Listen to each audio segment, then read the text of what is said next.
Dirigir sob um céu nublado traz uma certa nostalgia. A paisagem parece mais silenciosa, mais introspectiva, e talvez seja justamente nesses dias que passamos a olhar com mais atenção ao nosso redor. Quando fazemos isso, descobrimos algo curioso. Pequenos trajetos quase nunca recebem o destaque que merecem. Por isso escolhemos hoje um trecho da RS 122, que para muitos é apenas uma ligação rápida entre dois pontos da Serra Gaúcha, um caminho funcional, direto e sem mistérios aparentes. Mas será mesmo? À nossa frente, curvas suaves recortam as colinas. O relevo sobe e desce como se quisesse esconder alguma coisa logo adiante.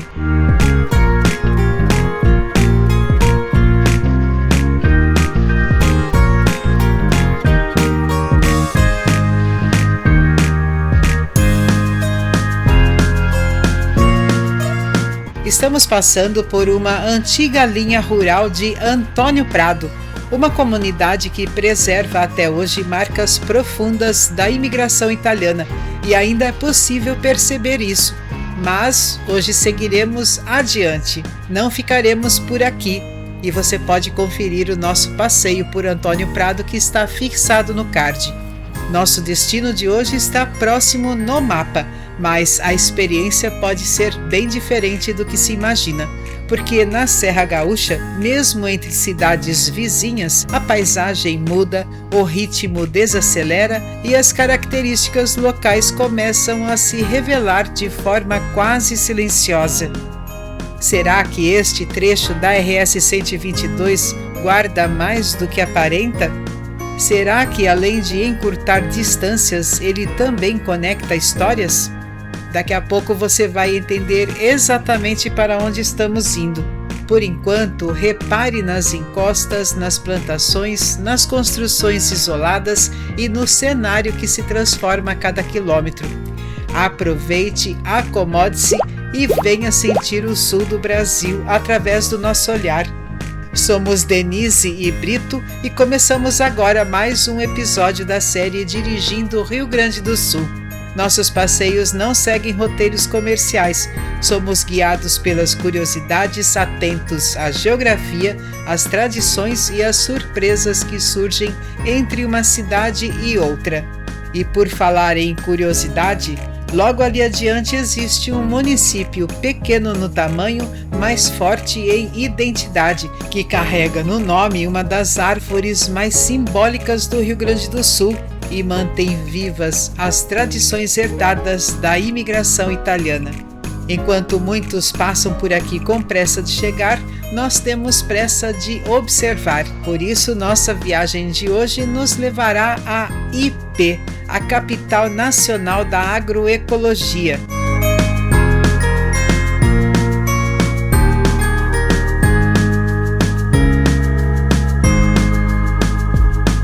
No mapa você acompanha nosso deslocamento pela RS 122, deixando Antônio Prado e avançando rumo a IP, atravessando um dos trechos mais característicos da Serra Gaúcha. Vamos descobrir juntos o que faz de IP um lugar tão singular.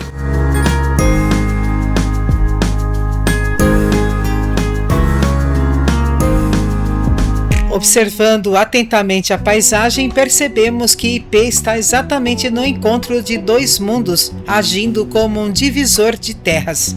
É aqui que os imponentes pinheirais de araucária, típicos dos campos de cima da serra, começam a dar lugar aos pomares e vales da Serra Gaúcha. Essa posição estratégica faz de IP um elo entre vizinhos de peso. Ao sul, de onde viemos, está Antônio Prado. Ao norte e nordeste, as terras de Vacaria, sua cidade-mãe. Seguindo pelo horizonte, o mapa se completa com Campestre da Serra ao noroeste, Protásio Alves ao oeste e as vizinhas Nova Roma do Sul, Nova Pádua e São Marcos abraçando o município pelos flancos sul e sudeste. Foi nesse cruzamento de caminhos e relevos que a cidade floresceu, mas IP não parou no tempo. Ela soube se reinventar e hoje carrega um título que traduz essa evolução: capital nacional da agroecologia. Aqui, o respeito à terra é herdado dos antepassados e se transformou em referência, unindo tradição, técnica e sustentabilidade. O aprendizado vai além dos livros. A cidade e sua região desenvolvem projetos que aproximam escolas, produtores e alimentação sustentável, integrando os saberes do campo com a comunidade. Isso mostra que a agroecologia não é apenas um conceito, ela se revela nas lavouras que acompanham a estrada, nas famílias que cultivam a terra e na maneira como o passado e o futuro caminham lado a lado. Toda essa pujança ganha forma na Fest IP e também na Expo IP, celebrações que costumam movimentar a cidade no mês de abril.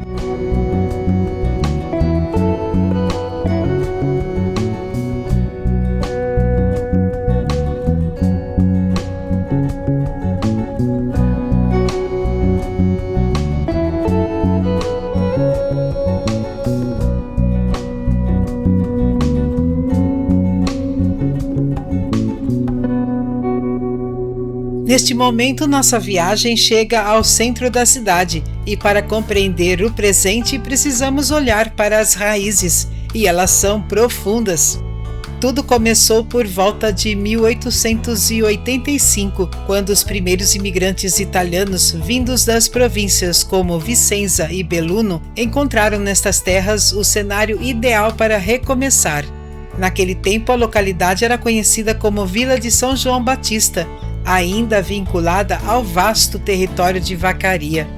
Com o passar das décadas, o nome mudou para Ipê em homenagem à árvore que coloria as encostas e fornecia madeira resistente para as primeiras construções.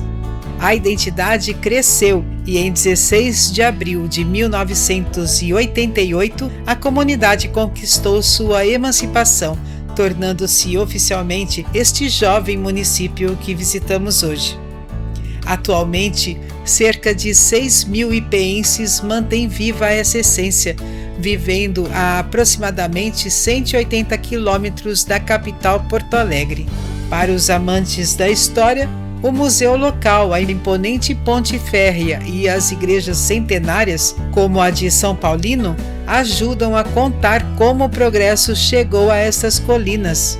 No roteiro de quem visita a região, é possível encontrar azeiterias premiadas, vinícolas que carregam o DNA da serra e cachoeiras escondidas entre as encostas.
Depois de uma pausa para um café e uma conversa com moradores, retomamos a estrada e seguimos em direção à RS 122, dando continuidade à nossa jornada pelo território gaúcho.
Nossa experiência de hoje nos mostrou como um pequeno trecho de estrada pode revelar grandes histórias, conduzindo-nos a um passeio pelo centro de IP que nos conectou às raízes, à identidade e às escolhas que moldaram este pedacinho da Serra Gaúcha. E é neste espírito de aprendizado que queremos reafirmar o convite. Siga viajando conosco pelo belo e encantador sul do Brasil, porque viajar não é apenas chegar a um lugar, é aprender com tudo que o caminho tem a nos ensinar. Gratidão pela tua companhia, fique bem, fique com Deus e que você nunca perca a coragem de desacelerar, observar e seguir o seu caminho com consciência e propósito. Até a próxima viagem!